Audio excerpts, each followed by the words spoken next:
Students आज हम roles theorem को डिस्कस करेंगे। ये बहुत ही ज़्यादा इजी कॉन्सेप्ट है और इंपॉर्टेंट भी है कैलकुलस में। ठीक है, तो आपने इसे ध्यान से समझना है।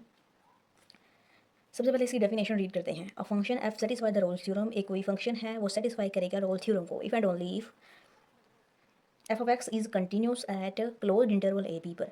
एफ ऑफ एक्स जो होना चाहिए वो कंटिन्यूस होना चाहिए at close interval A B पर। दूसरी है f of x is differentiable at open interval A b. F of x differentiable भी हो क्लोज इंटरवल ए बी पर। ठीक है, तीसरी कंडीशन और ये इंपॉर्टेंट कंडीशन है, एफ ऑफ ए इक्वल होना चाहिए एफ ऑफ बी के। ठीक है, एक फंक्शन रोल्स थ्योरम को सेटिस्फाई करेगा अगर एफ ऑफ एक्स कंटिन्यूस होगा, वो वाला फंक्शन जो गिवन हमें दिया होगा उसका कंटिन्यूस भी होना ज़रूरी है, डिफरेंशिएबल भी होना ज़रूरी है, और एफ ऑफ ए इक्वल होना चाहिए एफ ऑफ बी के। Then there exist at least one real number. तो फिर क्या होगा कि एक कम से कम एक रियल नंबर ऐसा होगा such that f dash of c is equal to zero. जो फंक्शन के डेरिवेटिव को जीरो के इक्वल पुट करने से जो आंसर सी, इसको आंसर को सी का नाम दिया है। ठीक है, तो वो बिलोंग करेगा जो गिवन इंटरवल दिया होगा उसमें से। ठीक है, सिंपल और आसान अल्फाज में समझाऊं तो रोल्स थ्योरम एक फंक्शन पर तब ही एप्लीकेबल होगा जब ये तीन कंडीशन पहले सेटिस्फाई होंगी। एफ ऑफ एक्स कंटिन्यूस हो at close interval A B पर। F of x is differentiable होना चाहिए at open interval A B पर। अब क्लोज इंटरवल और ओपन इंटरवल का कॉन्सेप्ट आपको समझा देती हूँ। फॉर एग्जांपल ये हमें एक क्लोज इंटरवल दिया हुआ 2,3। तो यहाँ पे ये जो 2 है और ये 3, ठीक है, तो इसका क्लोज इंटरवल का मतलब होता है कि ये जो 2 है और 3 है ये भी शामिल होंगे, यानी कि 2 भी इसमें शामिल होगा, इसके जो दरमियान वाले जितने भी डिजिट हैं ये भी शामिल होंगे और ये 3 भी शामिल होगा। ठीक है, तो इसका मतलब 2 से लेकर 3 तक सारे के सारे डिजिट शामिल होंगे और 2 और 3 आल्सो इंक्लूड होंगे। अब अगर ओपन इंटरवल का कॉन्सेप्ट समझाऊं, फर्ज करें ये यही 2 डिजिट हैं लेकिन ओपन इंटरवल में लिख दिए गए हैं। तो इसका ओपन इंटरवल का मतलब है ये जो 2 और 3 है ये शामिल नहीं होंगे, लेकिन इनके सेंटर में जितने के जितने डिजिट होंगे ना वो सारे के सारे शामिल होंगे। यानी कि ये जो 2 है नंबर लाइन पर और ये 3, ये 2 भी शामिल नहीं होगा और 3 भी शामिल नहीं होगा, लेकिन इनके दरमियान वाले जितने भी डिजिट हैं ये सारे के सारे शामिल होंगे। ठीक है, क्लोज इंटरवल में 2 भी शामिल होगा, 3 भी, और इसके दरमियान वाले जितने भी सारे डिजिट हैं ना ये भी। लेकिन ओपन इंटरवल में ऐसा नहीं होता, ये जो एंड पॉइंट्स हैं ये 2 और 3 को एंड पॉइंट्स बोलते हैं। ठीक है, तो इनके दरमियान वाले डिजिट जस्ट इंक्लूड होंगे, ये खुद इंक्लूड नहीं होंगे। तीसरी और इंपॉर्टेंट कंडीशन है कि एफ ऑफ ए को इक्वल होना चाहिए एफ ऑफ बी के। ठीक है, तो फिर क्या होगा, एटलीस्ट एक रियल नंबर ऐसा आएगा जब फंक्शन के आप डेरिवेटिव को जीरो के इक्वल पुट करोगे तो जो एक पॉइंट आएगा या जो आंसर आएगा वो बिलोंग करेगा गिवन इंटरवल में से। ठीक है, ये आपने याद रखना है। अब एक एग्जाम्पल करते हैं, उससे आपका ये वाला कॉन्सेप्ट और भी ज़्यादा अच्छे से क्लियर हो जाएगा। स्टूडेंट्स एक और बात याद रखनी है कि ये वाली ब्रैकेट जो होती हैं ये क्लोज इंटरवल की ब्रैकेट होती हैं और ये वाली ब्रैकेट ओपन इंटरवल की। वीडियो के शुरू में मैंने भी इसे क्लोज इंटरवल पढ़ दिया था, जबकि ये ओपन इंटरवल की ब्रैकेट है। ठीक है, तो आपने इसे ध्यान से पढ़ना है। ठीक है, दूसरी दफ़ा जब मैंने पढ़ा था तो तब ठीक पढ़ा था, लेकिन जो पहली दफ़ा पढ़ा तो इसे क्लोज इंटरवल पढ़ दिया था, जबकि ये ओपन इंटरवल की ब्रैकेट है। क्लोज इंटरवल में एंड पॉइंट्स इंक्लूड होते हैं, जबकि ओपन इंटरवल में एंड पॉइंट्स इंक्लूड नहीं होते। स्टूडेंट्स अब हम रोल थ्योरम की एक दो एग्जांपल डिस्कस करेंगे, इससे आपका जो रोल थ्योरम का जो कॉन्सेप्ट है ये और भी अच्छे से पक्का हो जाएगा। ठीक है, तो सबसे पहली एग्जांपल है f of x equal to x square minus 5x plus 6, और इंटरवल हमें दिया हुआ है 2 से 3। ठीक है, तो एक ओपन इंटरवल है। तो ये एग्जांपल आपके हैंडआउट्स में तो नहीं दी हुई, लेकिन मैंने आपका कॉन्सेप्ट अच्छे से अच्छा करवाने के लिए ये एक एग्जांपल दी है, क्योंकि इस तरह के क्वेश्चन भी एग्जाम में आ सकते हैं। ठीक है, तो एफ ऑफ एक्स हमें दिया हुआ है x square minus 5x plus 6, तो ये नज़र ही आ रहा है कि ये एक पोलिनोमियल फंक्शन है। पोलिनोमियल फंक्शन होता यह है कि उसकी कंडीशन होती है कि उसमें वेरिएबल भी होता है और कांस्टेंट भी होते हैं। ठीक है, दूसरी उसकी कंडीशन होती है कि उसके जो डिनोमिनेटर में जीरो नहीं आना चाहिए, तो इसके डिनोमिनेटर में जीरो भी नहीं है। तीसरी उसकी कंडीशन होती है कि पावर जो होती है वो जीरो होती है या फिर पॉजिटिव होती है, तो इसकी पावर पॉजिटिव है, तो इसका मतलब है कि ये जो एफ ऑफ एक्स है एक पोलिनोमियल फंक्शन है। ठीक है, तो रोल्स थ्योरम के मुताबिक सबसे पहली जो कंडीशन होती है, केस 1 यहाँ पे लिखा हुआ है, आपने लिखना नहीं है, जस्ट मैंने आपको समझाने के लिए यहाँ पे लिखा हुआ है। ठीक है, तो case 1, as f of x is polynomial function so it is a continuous.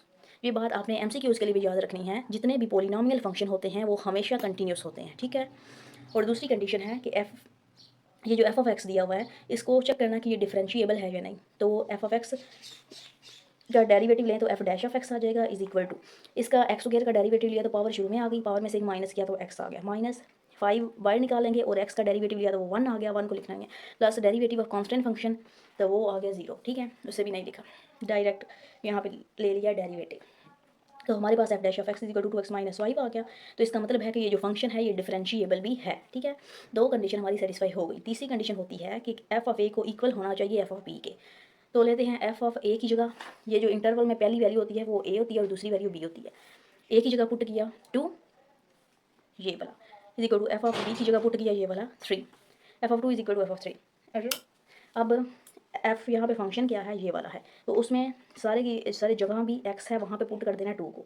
अब यहाँ पे 2 को पुट किया तो 2 का स्क्वायर आ गया माइनस 5 एक्स की जगह 2 आ गया प्लस ये वाला 6 इज इक्वल टू, अब यहाँ पे 3 यहाँ पे फंक्शन में सारे पे पुट करना है।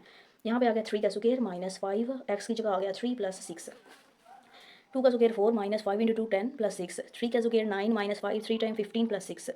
अब 6 और 4 को प्लस करें तो 10 आ गया और माइनस 10 ये वाला एज इट इज़।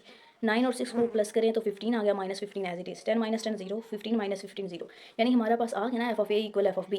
तो इसका मतलब है हमारी तीनों कंडीशन सेटिस्फाई हो गई हैं। जब तीनों कंडीशन सेटिस्फाई हो जाएँ तो उसका मतलब होता है कि उस फंक्शन पर रोल्स थ्योरम एप्लीकेबल होता है। ठीक है, अब इसकी वेरिफिकेशन करेंगे। तो वेरिफिकेशन करने के लिए रोल्स थ्योरम हमें बताता है कि जो फंक्शन है आपने उसके डेरिवेटिव को 0 के इक्वल पुट करना है और जो पॉइंट आएगा वो गिवन इंटरवल में से लाई करेगा। ठीक है, तो चेक करते हैं verification. Put f dash of x is equal to 0, f dash of x हमें फाइंड किया हुआ था 2x minus 5, 2x minus 5 is equal to 0। ये -5 यहाँ पे आके +5 और x मल्टीप्लाई 2 मल्टीप्लाई यहाँ पे हो रहा है x के साथ, तो यहाँ पे आके डिवाइड हो जाएगा और 5 और 2 2 टाइम 4 5, 4 में से 1 आ गया और पॉइंट लगा के 0 यहाँ पे लगाएंगे 2 5 टाइम 10 2.5 आ गया, x हमारे पास आ गया 2.5। ठीक है, तो रोल्स थ्योरम के मुताबिक जो पॉइंट आएगा आंसर में, ठीक है, वो लाई करेगा गिवन इंटरवल में से। तो चेक करते हैं, नंबर लाइन ड्रा करेंगे तो इंटरवल हमें दिया हुआ था 2 और 3। ठीक है, यहाँ पे ये आ गया 2 और ये आ गया 3, तो जो पॉइंट हमारा आया 2.5, तो ये नज़र ही आ रहा है कि 2 और 3 के दरमियान में ही कहीं होगा ना 2.5, तो इसका मतलब है हमारा जो रोल्स थ्योरम है वो वेरीफाइड हो गया। ठीक है, उम्मीद करती हूँ कि आपको ये एग्जांपल अच्छे से समझ आई होगी। अब दूसरी एग्जांपल दी हुई है f of x is equal to sine x और इंटरवल है 0 से 2 पाई। ठीक है, तो रोल्स थ्योरम के मुताबिक कंडीशन नंबर 1 होती है कि चेक करना ये फंक्शन कंटिन्यूस है या नहीं। तो हमें पता ही है कि जो साइन एक्स का फंक्शन होता है ये कंटिन्यूस होता है। ठीक है, तो कंडीशन 1 में हमारी सेटिस्फाई हो गई है कि f of x is equal to sine x is continuous. ठीक है, ये हमें पहले ही पता था, तो इसको इतना सॉल्व करने की ज़रूरत नहीं है। ठीक है, बस हमें ये कंडीशन चेक करनी होती है और ये वेरिफिकेशन करना होता है। दूसरी कंडीशन है कि ये जो फंक्शन है इसका डिफरेंशिएबल है या नहीं, तो इसका डेरिवेटिव लिया, एफ डैश ऑफ एक्स आ गया, साइन एक्स का डेरिवेटिव कोस एक्स आ गया। ठीक है, तो it's mean that it is a differentiable function. तो ठीक है, तीसरी कंडीशन है कि एफ ऑफ ए को इक्वल होना चाहिए एफ ऑफ बी के। देखते हैं एफ ऑफ ए वाकई इक्वल है एफ ऑफ बी के, तो एफ यहाँ पे लिखा है ए की जगह ये पहली वैल्यू। ठीक है, यहाँ पे पहली वैल्यू इंटरवल की 0 आ गई is equal to f b की जगह 2 पाई आ गया। फंक्शन हमारे पास क्या है साइन 0 और यहाँ पे भी function sine of 2 pi, sine of 0 0, sine of 2 pi is equal to 0, या आप कैलकुलेटर पे भी कर सकते हैं। ठीक है, सो रोल्स थ्योरम इज एप्लीकेबल, इसका मतलब है कि रोल्स थ्योरम हमारा एप्लीकेबल है क्योंकि ये तीनों की तीनों कंडीशन सेटिस्फाई हो गई है। वेरिफिकेशन करते हैं। वेरिफिकेशन के लिए रोल्स थ्योरम हमें कहता है कि एफ डैश ऑफ एक्स को पुट करना 0 के इक्वल और जो पॉइंट आएगा वो गिवन इंटरवल में से लाई करेगा। ठीक है, put f dash of x is equal to 0, f dash of x हमने फाइंड आउट किया था cos of x is equal to 0, x यहाँ पे रह गया, कॉज को यहाँ पे लाया तो इन्वर्स हो गया कॉज इन्वर्स ऑफ 0। कैलकुलेटर पे सॉल्व करेंगे तो कॉज इन्वर्स पाई ओवर 2 के इक्वल होता है और पाई ओवर 2 को रेडियन में अगर करें डिग्री में करें तो 90 डिग्री आ जाता है। ठीक है, तो ये जो हमारे पास पॉइंट आ गया 90 डिग्री। ठीक है, अब ये चेक करना है कि ये जो इंटरवल हमें क्वेश्चन में दिया हुआ था इसमें से लाई करता है या नहीं। लाइन ड्रा की, इस तरफ माइनस इन्फिनिटी, इस तरफ प्लस इन्फिनिटी, ये 0 आ गया और आपको पता है कि ये जो 2 पाई है ये डिग्री में करें इसे कन्वर्ट तो 360 डिग्री के इक्वल आ जाता है, तो 360 डिग्री यहाँ पे पॉजिटिव इन्फिनिटी की तरफ कहीं होगा। ठीक है, तो 0 और 360 के दरमियान में ही ये 90 डिग्री वाला पॉइंट लाई करेगा। ये तो सबको ही नज़र आ रहा है कि 0 और 360 डिग्री के दरमियान में ही कहीं 90 डिग्री होगा। ठीक है, तो इसका मतलब ये है कि हमारा जो रोल्स थ्योरम है वो वेरीफाइड हो गया। ठीक है, उम्मीद करती हूँ कि आपको ये लेक्चर अच्छे से समझ आ गया होगा। इसके अलावा अगर आपका कोई क्वेश्चन हो या किसी और टॉपिक के मतलब भी आपने समझना हो तो कमेंट सेक्शन में ज़रूर बताइएगा टॉपिक का नाम, तो मैं उस पर भी वीडियो बना दूँगी।